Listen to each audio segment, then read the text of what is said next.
6 minutes pour nous emporter dans son univers. À vous. Bonsoir. Voilà, est-ce qu'on est chaud là? Bonsoir, je sais qu'on est fatigué, mais est-ce qu'on va applaudir pour les ACC s'il vous plaît? Voilà. André ou Bachelor, bonsoir. J'essaie de faire comme toi, mais je sais que dans la salle, il n'y a pas la modestie, mais j'ai essayé. On a dit tenue africaine, je n'ai pas trouvé. Toutes les tenues ne me suffisent plus. Donc j'ai pris le tissu, j'ai coupé pour être dans... Voilà, je vais poser ça ici. Voilà, le dress code, hein, c'est ça là. Mon frère, pardon, est-ce que tu peux filmer? C'est pour les impôts. Les impôts, c'est ma femme, comme ça. Je l'ai surnommé impôt. Comme ça, elle va voir les images, elle saura qu'il n'y a pas beaucoup de monde, je n'ai pas beaucoup de amis. Alors, il y en a qui ne me connaissent pas. C'est pas grave, c'est pas grave. Je m'appelle Welfar Kaya, voilà, humoriste congolais. J'ai 16 ans et ouais, comme un Africain qui se respecte, quand on arrive ici, l'âge descend tout seul. On ne force pas, ça descend tout seul. Il y a un ami burkinabé, dernièrement, c'est un humoriste aussi, hein. Il est allé, tu vois, dernièrement on parlait des jeunes qui ont quitté l'Ukraine, des Noirs, des Africains qui ont quitté l'Ukraine et tout, ils étaient hébergés quelque part. Et à un moment, on a dit qu'il fallait qu'ils libèrent ces logements-là pour qu'on fasse place aux vrais Ukrainiens. Voilà. Et que eux, c'était des mineurs, donc ils étaient traumatisés. J'ai accompagné cet ami-là pour voir les mineurs africains, pour les encourager quand même, parce que c'était mal. Et on a aperçu son oncle parmi les mineurs. Son oncle. Donc ça descend tout seul. Mais qui suis-je, hein? Qui sommes-nous pour juger concernant l'âge? Voilà. Il ne faut pas juger. Il y a un Camerounais, quand le Cameroun a eu leur dernière Coupe d'Afrique des Nations, il avait 21 ans. La même année, son fils a eu le bac. On n'a jamais compris ça. On ne peut pas juger dans la vie. Ne jugez pas les gens. Aujourd'hui, il y a beaucoup de débats autour de la grossophobie. Hein? On dit, ouais, les gens sont gros, les gens sont minces. Voilà. Les minces, on les provoque. Au Congo, on dit, hey, bientôt un foie.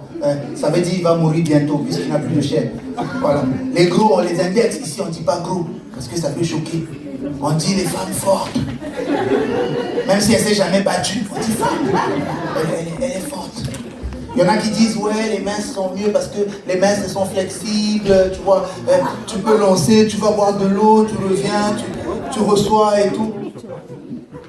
Mais moi je pense quand même que les personnes grosses, moi je vais dire ça, je suis congolais, même si vous pouvez m'accuser d'un peu chez les associations, là non, il a indexé, il a dit les gros, mais j'ai pas de carrière, je m'en fous.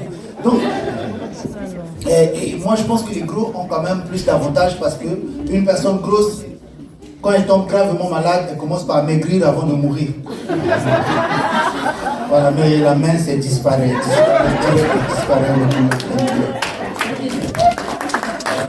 Je suis très content d'être là, très content. Mon cousin m'a appelé une fois quand j'ai publié l'affiche Héritage Congo.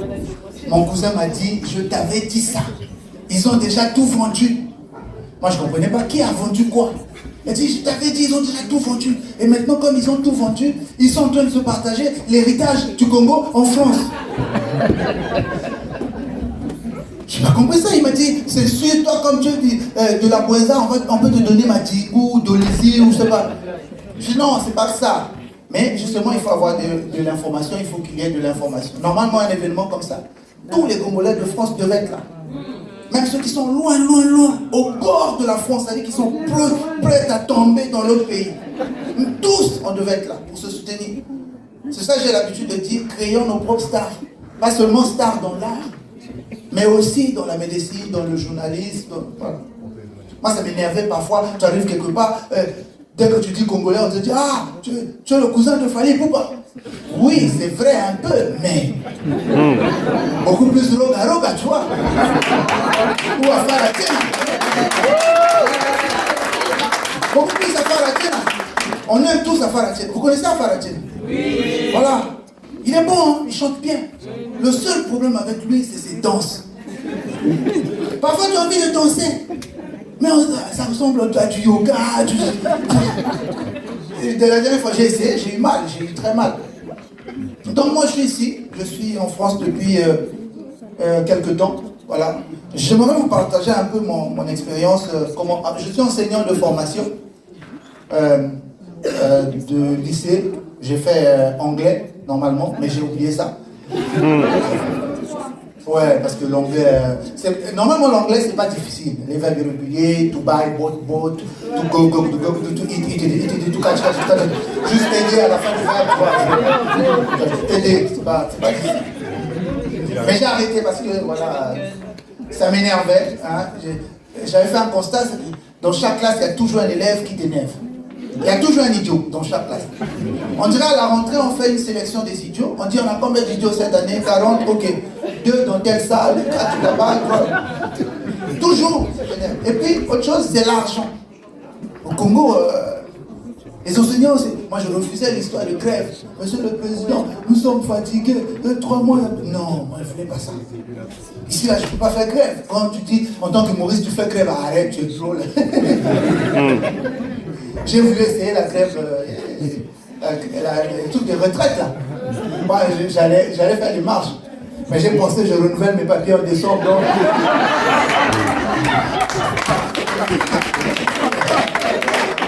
Ah, au départ, j'étais chaud, hein. Macron, ce qu'il fait, c'est pas normal. Désolé, je sais que tu es de Macron, mais il va aller dire là-bas, non, il y a un Congolais. Lui, toutes les fois que Macron parle, il est toujours derrière. Toujours. Voilà un Congolais, comme ça. Moi, j'ai dit non, Macron, ce qu'il a fait, c'est pas bien. J'étais prêt, je suis sorti de la maison. J'ai dit, écrit. J'ai regardé mes papiers, ça expire au décembre. J'ai dit, je ne suis pas prêt à rentrer au Congo, mais ne pas. Je vais encore rester en France. Mais vous qui êtes ici, c'est bien. Quand j'ai suivi tous les intervenants, toutes les initiatives qui sont en train d'être prises pour le Congo, c'est bien. Il faut envoyer de l'argent au pays. Envoyez. Les cousins demandent, envoyez. L'oncle demande, envoyez. Parce que ça ne sert à rien de dire, ouais, vous croyez quoi? Nous ici, on ramasse l'argent. Ne dites pas ça. On est africains. La sorcellerie existe. Il y a un gars, il a fait ça comme ça. Son oncle lui dit, envoie l'argent, il refuse. Il dit, non, je ne peux pas envoyer. Il a fait le truc de blanc. Il allait à la plage avec ses enfants pour se laver. Il a dit à ses enfants, regardez papa va sauter. Et allez compter avec moi, et 2, et 3, dès qu'il a fait, et 3, tout le monde il a plongé, il est sorti au Dieu. En train de nager, au Dieu. C'est des choses. Envoyez l'argent. La sorcellerie existe. Oui, ça existe. Moi-même, quand je venais en France, premièrement, j'avais pris Royal Air Maroc. La toute première fois que je venais en France, Royal Air Maroc. J'ai pris des photos, mais je n'ai pas publié les photos. Parce qu'on ne sait jamais. Qui n'est pas content? Mais tu peux être dans l'avion comme ça, tu vois l'hôtesse parler, tu t'endors un peu. Dès que tu te réveilles, tu es dans le bus, totalo. Attends mon valise. Je dis, mais j'étais dans l'avion. Comment je me suis retrouvé dans le bus? La sorcellerie, ça existe, mais ce n'est pas tous les Africains qui sont sorciers. Il faut aussi savoir ce que vous dites à vos enfants, vous qui êtes ici. Oui, parce que il y en a ici qui, en parlant de l'histoire du Congo, déforment un peu les choses. Parfois, ils veulent éloigner leurs enfants des oncles, des cousins, ou je ne sais pas quoi. Mais ils inventent des histoires. Non, au Congo. Papa, pourquoi on ne va jamais au Congo? Non, au Congo, il y a des sorciers.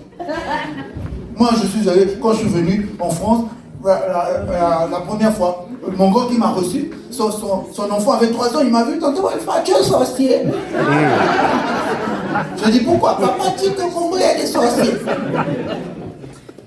Donc il faut savoir aussi, c'est de l'information, savoir ce qu'on va dire aux enfants. C'est important de partager notre histoire à nos enfants. Savoir ce qu'on va leur dire. Et aussi communiquer les valeurs de réussite, de travail. Parce que beaucoup de gens, par exemple, moi aujourd'hui je me déplace un peu ici et là. Mais quand j'ai décidé de faire de l'humour, tout le monde m'a dit non, arrête. Parce que je suis dans un pays où les gens, au départ, ne prennent pas ça au sérieux. Ils se disent, ouais, est-ce que ça marche? Voilà. On dit, tu es enseignant et tu vas arrêter l'enseignement pour faire de l'humour. Tu es maudit. Combien de fois on m'a dit, j'étais maudit. Tu sais pas ce que tu cherches dans ta vie. Moi, mon ex de l'époque m'a dit, ouais, frère, tu es drôle, c'est vrai, tu es drôle, tu fais rire, mais est-ce que tu peux pas trouver quelque chose d'autre à faire à côté? J'ai dit, ok, il n'y a pas de souci. Son père, même le jour qu'il m'a rencontré, il m'a dit, alors, qu'est-ce que tu fais dans la vie? J'ai dit, je suis dans l'industrie du divertissement.